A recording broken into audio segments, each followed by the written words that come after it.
Ikaw muna. Kasi bihira tayo nun magkita, di ba? Tapos, nakikita lang kita nun sa, yun na kwento ko yung sa outpatient noon. Na, Kaya. na nasusulyap-sulyap kita dun sa kabilang corner ng outpatient.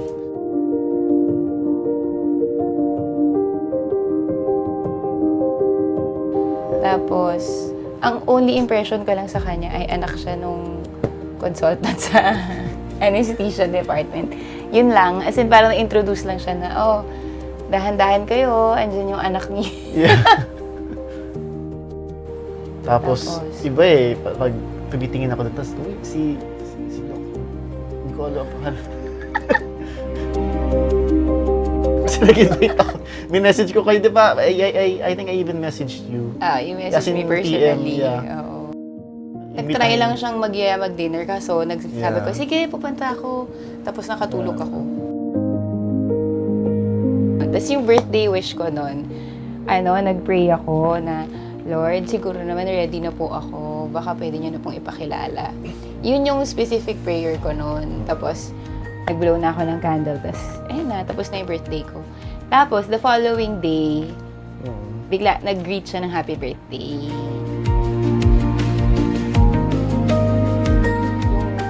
Yung nag-turning point sa life namin. Nalasing siya. Tapos, nagsakay niya sa car. Sabi niya kay Lance, sino ba to? Bagay siya. Kasi nga nalasing na siya eh. Sino ba to? Tapos habang nagdadrive siya, binabatukan niya, sinasabunutan niya. Tapos ako, habang nagdadrive ako, sabi niya, sino ba to? Ano bang pakay mo kay Amor? Gagawin niya. Tapos, seryoso ka ba? Tapos, wala naman siya sinasabi. Kasi parang ilang days pa lang. Yeah. Tapos sumasagot lang siya, opo, seryoso po ako habang ginugulpi-gulpi siya. habang ito. Tapos minamessage ko na sila Rona, baka ito na yung huling pagkikita namin ni Lance. Tapos ang reply lang nila, hayaan mo pag nag-stay siya, seryoso siya.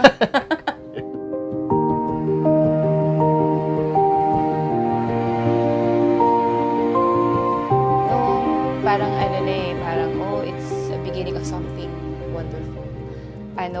Sabi namin, sabi ko actually, pause muna tayo, ayusin mo muna kung may kailangan kang ayusin. Yeah. Tapos ayusin ko rin kung may mga kailangan akong ayusin. Kasi if we're serious, sabi ko kasi I'm at the point na ayoko, parang kung hindi ka serious, wag na. Yeah. And with that din, it gave me time din to, yun nga, to reflect din. Moving forward to, kasi, I respect that din, na, parang sabi ko, pag-isipan mo muna, kasi kung gusto mo lang ng, hindi serious, wag ka na lang mag-reconnect after nitong pause. Yeah. And then nag-message naman siya right after yung pause.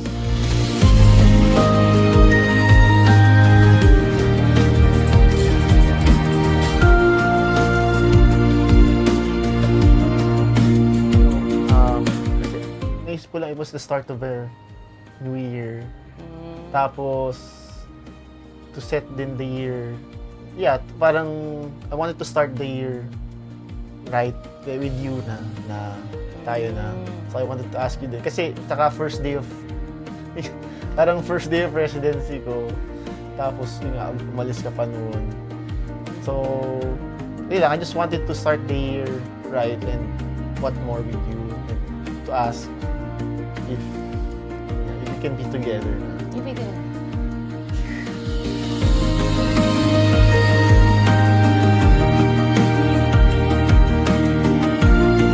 Right after the pause, nung nag-message na siya, nagsabi naman siya ng mga intentions niya, I knew naman na hinihintay ko lang magtanong.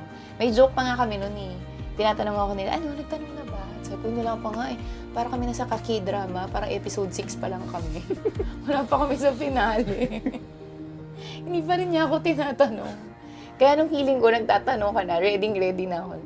Kung ano man yung tinanong mo, oo, yes.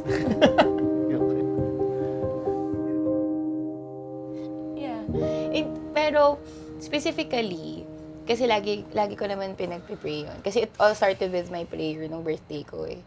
And then, ang pinipray ko na nun after, sana tama naman yung discernment ko na answered prayer pala. Mamaya hindi ka pala padala ng Diyos. De, joke lang.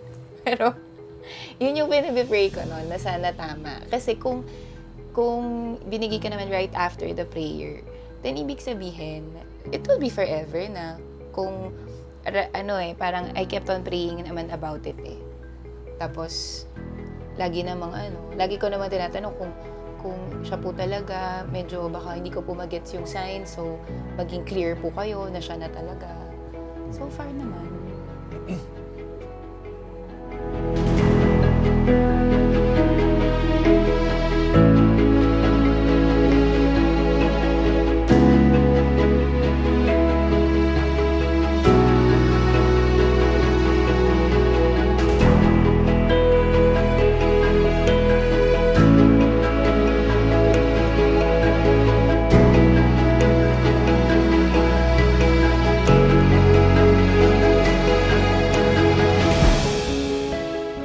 And ever since nung when we started dating na parang, I knew.